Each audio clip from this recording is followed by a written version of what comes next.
Welcome to the Pick Truth Podcast, where we read confessions that people send us or that we find online and rate them based on the level of heat. A truth can range from a bell pepper to a Carolina Reaper. All right, let's get started.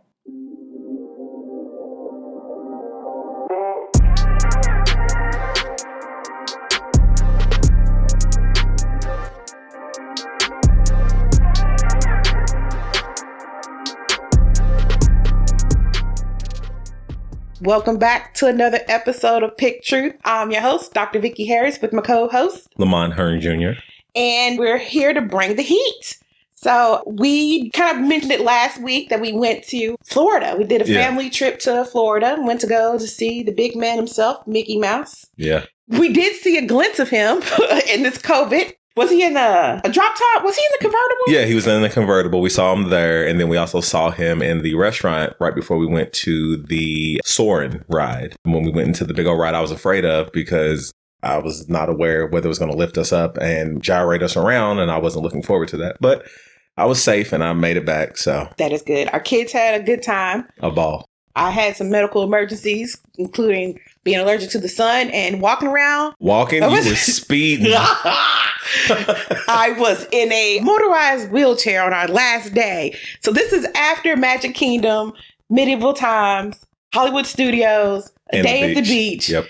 Then finally my knee was like, yeah, come on now. You an adult. You need to sit down. It was like, keep playing if you want to. Yeah. So I had it on full blast and had old people on canes walking past me. I was a little embarrassed, but then you know what? My knee's better. So it is what it is. Listen, she had people out there trying to race her like the Old and the Furious. It was crazy. Old and the Furious. Yes, ma'am. Yes. That is funny. All right. I have two for today. I think they're both jalapenos. I think they kind of fall middle of the line.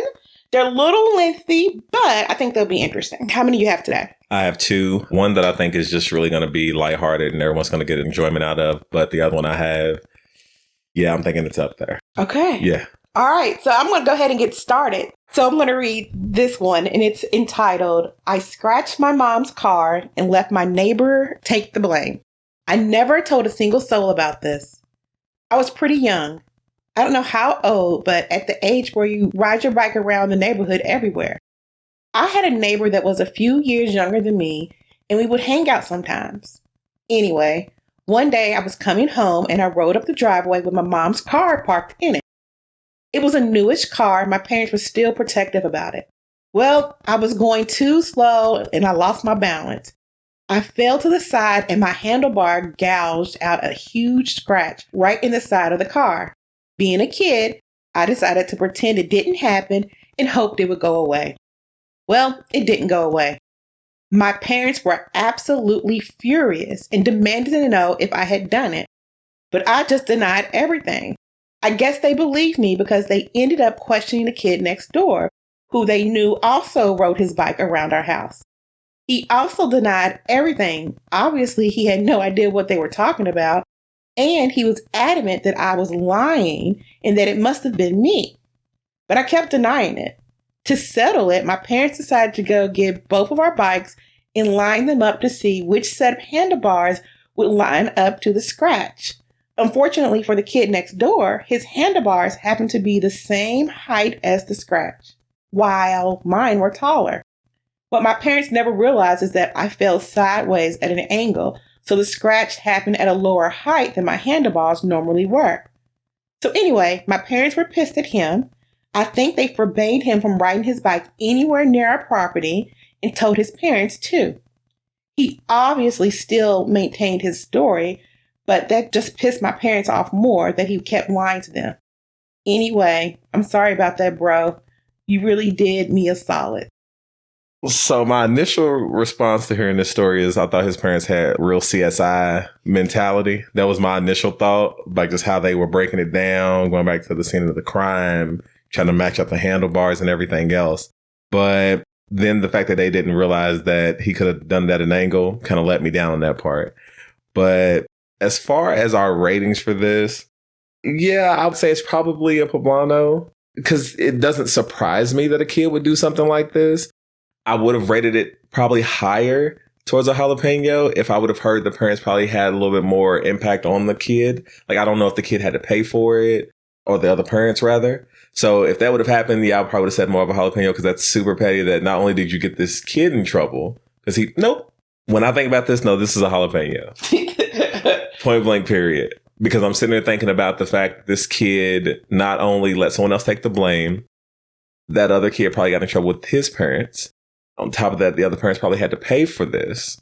And it probably caused issues between them as neighbors.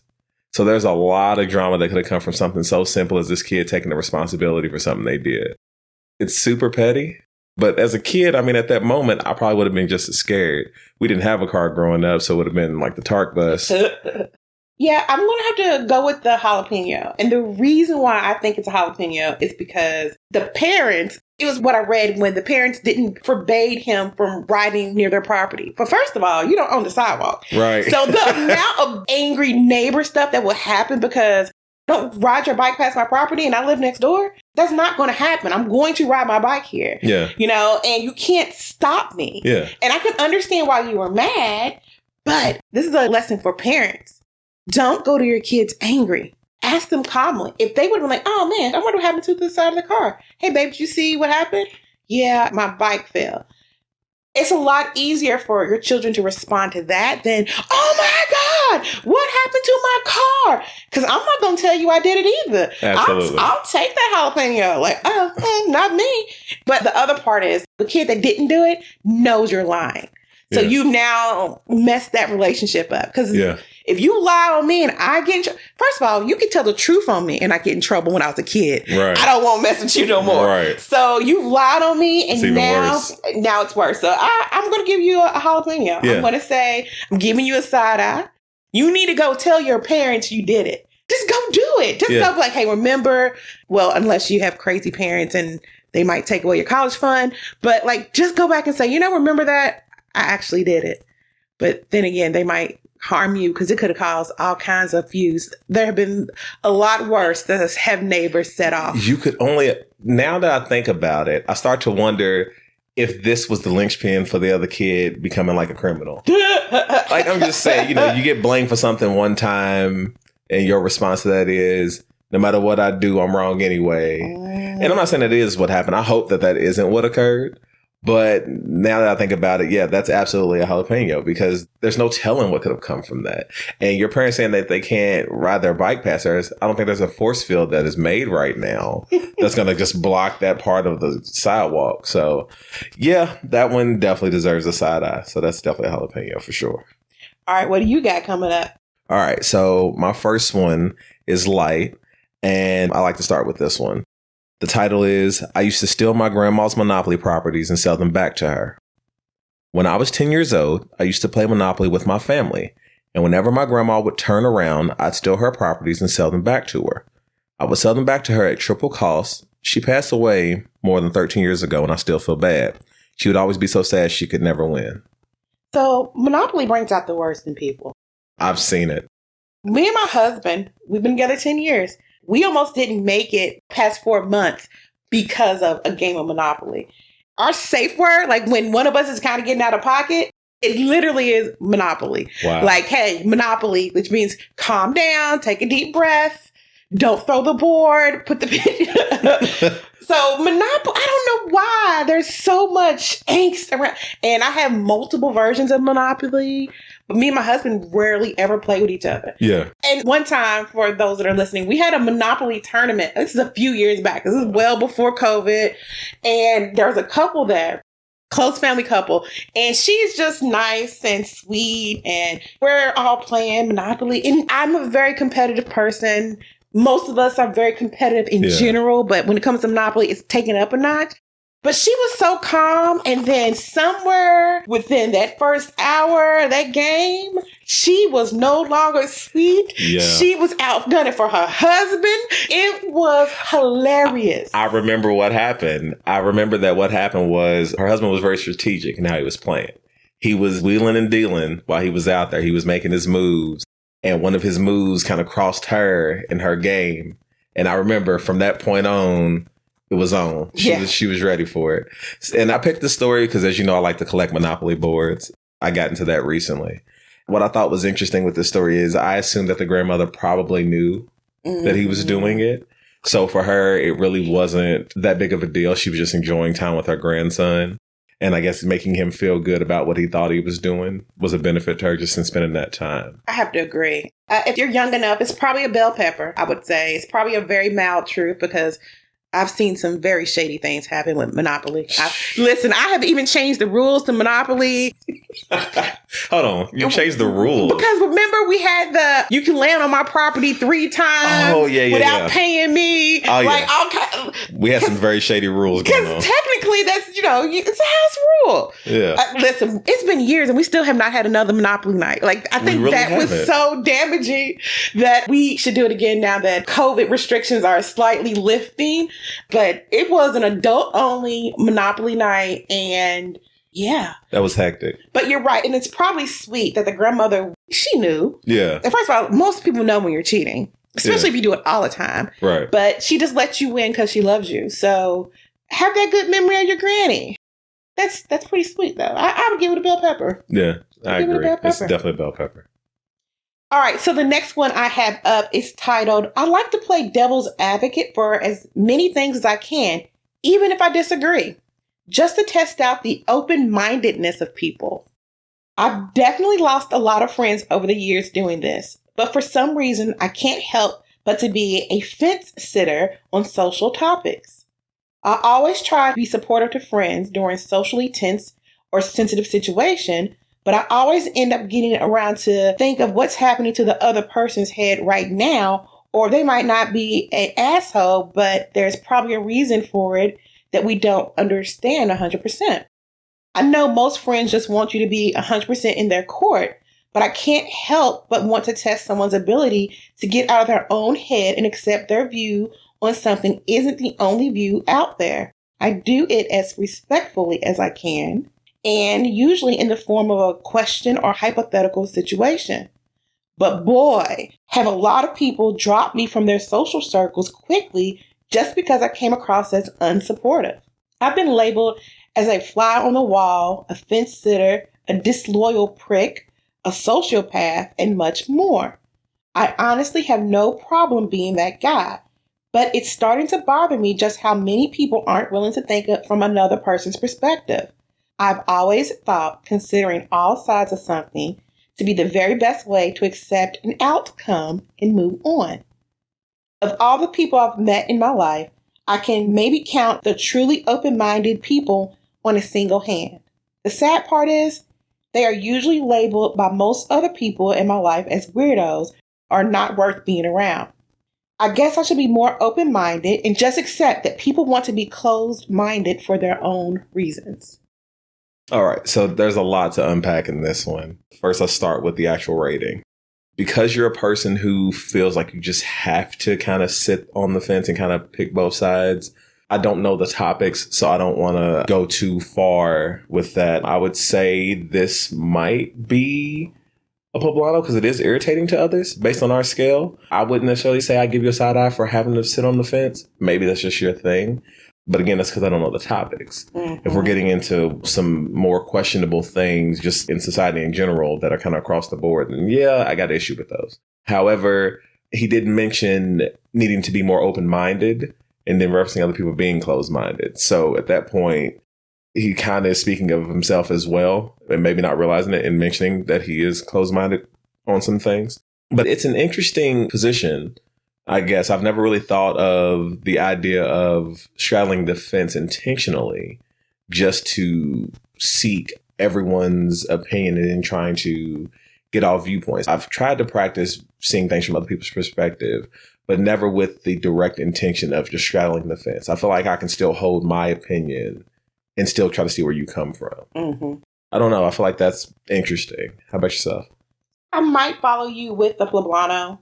That it'd be irritating to others. But I think I understand where he's coming from because I'm very similar. I try not to intentionally antagonize folks, but oftentimes people see things very myopically. They only look at things from one lens and they can't imagine that there's two ways to do the same activity and neither way is wrong. Right. And I think that's what he's coming from. That, okay, I'm going to make up a situation where I would feel like that would make sense. Let's see, you have a barking dog and your neighbor is upset that the dog is barking. There's two ways to handle this. If the dog is barking at an inopportune time, like at midnight, while other people are sleeping, let's look at it from the other person's perspective. Are they bringing the dog out late because they work late and they're up and they're not really cognitively thinking about other people? And maybe it's just as simple as a conversation to get it limited. Or are they intentional jerks leaving their dogs out there so that you can't get sleep? I want to be able to look at it from both perspectives before making a decision. Now, we actually have a dog issue in my neighborhood. My dog was barking at 9 o'clock in the morning at a squirrel. But there's two ways to look at it. Right. And I can get into a neighborhood fight and argue and live in strife. Or I can just assume that this person has issues and whatnot. And there may be other reasons that she's over there causing havoc from a dog barking at 9 o'clock in the morning in a suburban neighborhood where they have dogs that bark at 9 o'clock in the morning. I just want to say, I know you said you weren't going to get into it, but you literally just told the whole thing. I think I did. So, yeah, but I do understand where he's coming from. Okay. I really do. I think that people don't want to hear that they're wrong. Yeah. And sometimes you don't like that. Okay, again, I've talked about I'm not ride or die. That should be my t-shirt. Not ride or die. When my friends are wrong, I'm going to tell you you're wrong. I can attest to that. If I agree, I agree. And if I don't agree, I don't agree. And it doesn't have anything to do with me liking you or not liking you. It's just my opinion. Yeah, it's not emotional. Yeah, based on these circumstances, if you look at it from a different angle, your approach may not be the best approach. Yeah, absolutely. And people can be very offended by that. And if you're not careful and if you're abrasive, yeah, you'll lose relationships. Yeah, I think it's because people are extremely attached to their emotions. I would say more now than ever. As you know, I've been told many times, it's not what I say. Sometimes it's my tone. And I try to respect that. I sometimes look at it going, if the only thing you want to focus on is my tone, and I understand that that can be an issue, then you're not even really caring what the message is. And you may not be understanding why I'm coming at it from that position. And it's never with the intention to hurt someone. But if you've repeated something multiple times and you watch someone make the same mistake, it's almost like watching someone walk towards a cliff. You keep going, nope, turn around. That's a cliff. That's an edge. And you go, do you want to fall? They go, no, I don't want to fall. Okay, well, the only thing I can do is keep telling you to turn, or I can physically grab you. So when I yelled the last time, okay, at that point, now you're more mad at me because I yelled, but you had 1 foot off the edge. So am I wrong for telling you? Or should I have just never said anything, let you fall, and then be told, well, why didn't I do anything to stop you? So I think in this example, you took too much onus on what their decision was after you told them. In my opinion, as my family, as my friend, it's my responsibility to say, hey, you are about to put your finger in a light socket. You're about to go off the cliff. Right. I would highly advise you not continue this path because it is going to be devastation. And you decide to keep going. I've done my due diligence. I've done what I'm supposed to do. The onus of responsibility to not fall off the cliff, especially after someone has said, hey, there's a cliff here, that's on you. And I used to hold it like, I've got to save them. I've got to protect them. No, I have done my part. My part is to say, and sometimes it has, here's a giant sign. I got a detour for you. Here's another option. And they still choose to go off the cliff. That's on you, baby. Okay. And some people have to fall off the cliff. Okay. They can't learn. Sometimes they don't believe you. Yeah, sometimes they got to see it for themselves, yeah. Yeah, what's it called? A hurt dog will holler? Yeah. F country. So a hurt dog will holler. If falling off the cliff is the only way that you're going to do the right thing, okay.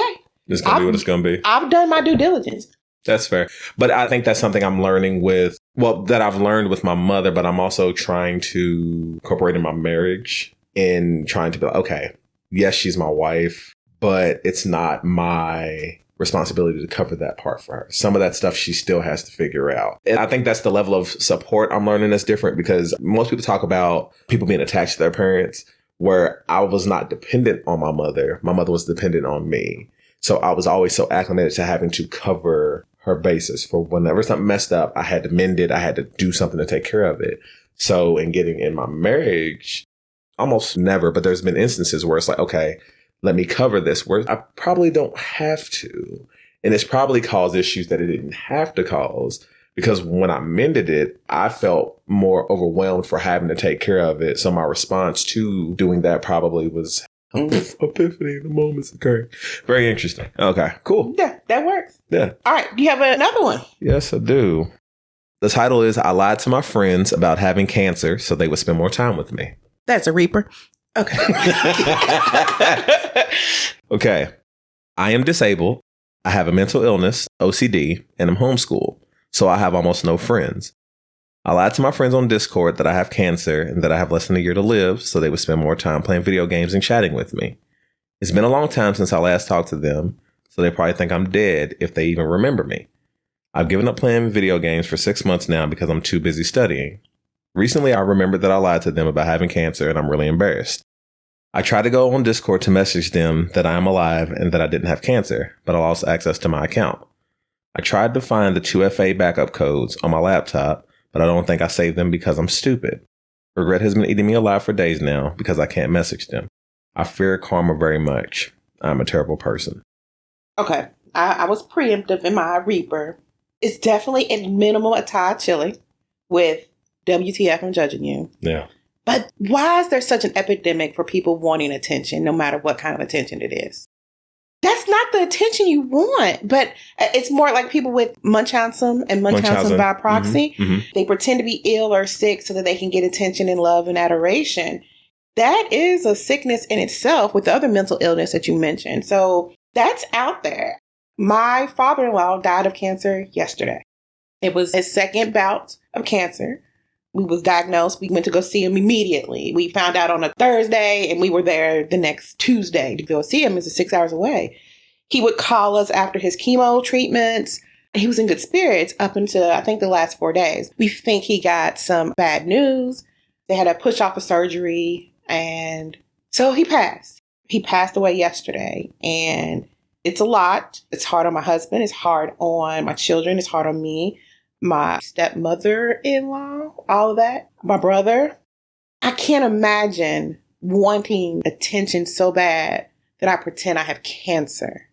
Yeah. People die from this. Children die from this. Adults. And cancer doesn't have a warning. You could be walking around with a body littered with it and not know until it could possibly be too late.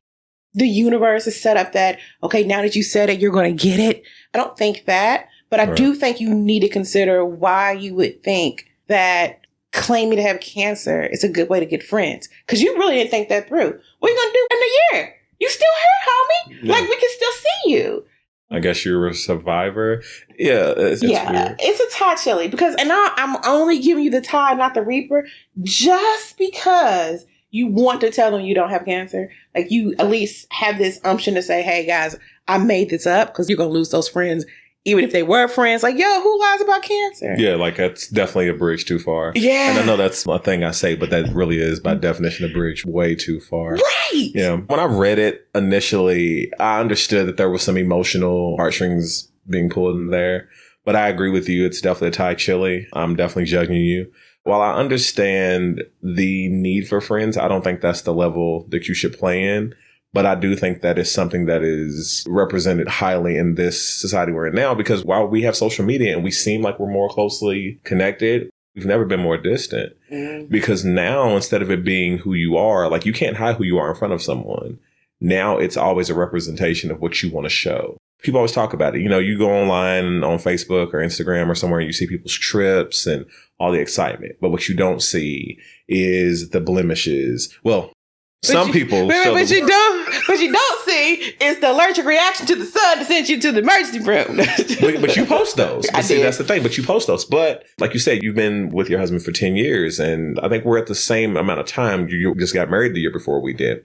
And people don't see all the disagreements and the arguments and the strife. And I think that's the hard part with this is I feel for the person in the context of wanting friends and wanting to have a bond with people. But I also feel like if you're building it on that kind of lie, it's not really valuable in the first place. And it can only end bad because you have to keep that lie up. So even if you were to say you survived it or you went through chemo or whatever you say you went through, you now have to start creating so much more of a tale for that story that eventually you're going to get caught up in it. And in the society now, we've seen this before. Have you ever heard of the name Manti Te'o? I don't think so. So Manti Te'o was a player. He was a linebacker at the University of Notre Dame. This was a guy who had the fake girlfriend. Yes. Okay. Yes. So Manti Te'o, this was a guy who said he had a girlfriend. He said he had seen her. He said he had been around her, all these different things. And when the information kind of came out that this was a lie, when he started going to the NFL, he basically said that he was catfished. And one of the issues with this was when you listen to the details of the story, dude, you said you saw her, you said you hung with her. That doesn't add up. If you would have been catfish, you would have said that. But you literally said she had gotten sick. And there was the other reason why you didn't see her right before the national championship game. So people felt bad for you. ESPN even did a story about this. There was no pictures. And this was years ago. I guarantee this is, I think, before even either one of us were in relationships that we're in now. And it's just crazy to think that people have to go to those levels. So I don't want to put it on this person like they're the only person doing it. Mm-hmm. But it's just unfortunate that in a world where now you can see every person you've ever known online, you still feel so disconnected to everybody. I think that there was people masquerading in person as well. I think it's just exasperated by social media.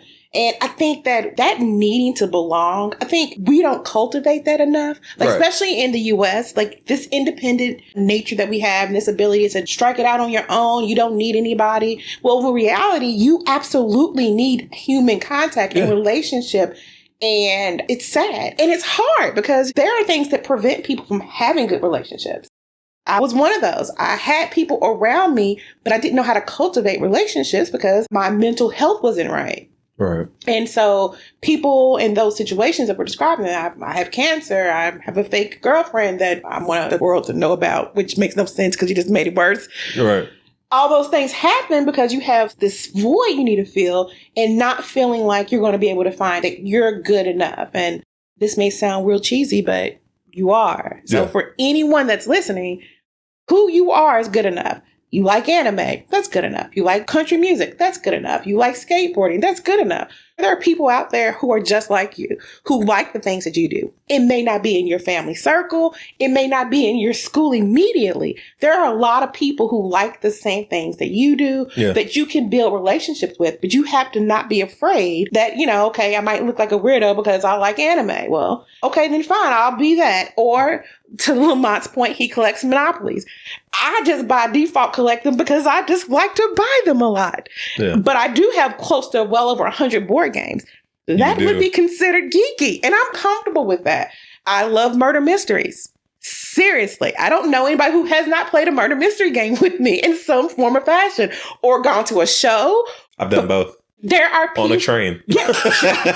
On a train, in a restaurant. Like, I enjoy these things. And I'm comfortable embracing that because it's weird to some people. Okay, it's weird. It's weird to do puzzle games. I was doing point and click games. So you can go Google that. Point and click games are computer games where you escape. And before they were popular. Yeah. The very first one I did is called Submachine. Go look it up. It is old school. Old school. Get your mouse and your finger and you point and click. Loved it. And that has got to be almost 20 years ago. I loved them. Oh, and letterboxing. Go Google that too. Weird stuff. I told my husband about this stuff. He made fun of me. But all of this to say, whatever you're into, there are other people that are into it. And you don't have to be manipulative and lie to get people to bond with you. And when you're with someone and you all are not clicking, it's okay. Yeah. We no longer like these same things. We don't have the same shared interest anymore. That's why you don't tie yourself to one person. You tie yourself to a community so that you can continue to grow. Absolutely. Couldn't have said it better myself. So, yeah. That does it for this episode of Pick True. If you like today's show, help us out. Subscribe and send it to friends. If you have not done so already, join us on Facebook. Our Facebook group is called Pick Truth. And follow us on Facebook, Instagram, and Twitter. Don't forget to rate and review us on Apple Podcasts or wherever you subscribe. All right. Catch you next time. Later. We can't pick truth without you. Send us your truths at picktruthmail@post.com to see if you can bring the heat.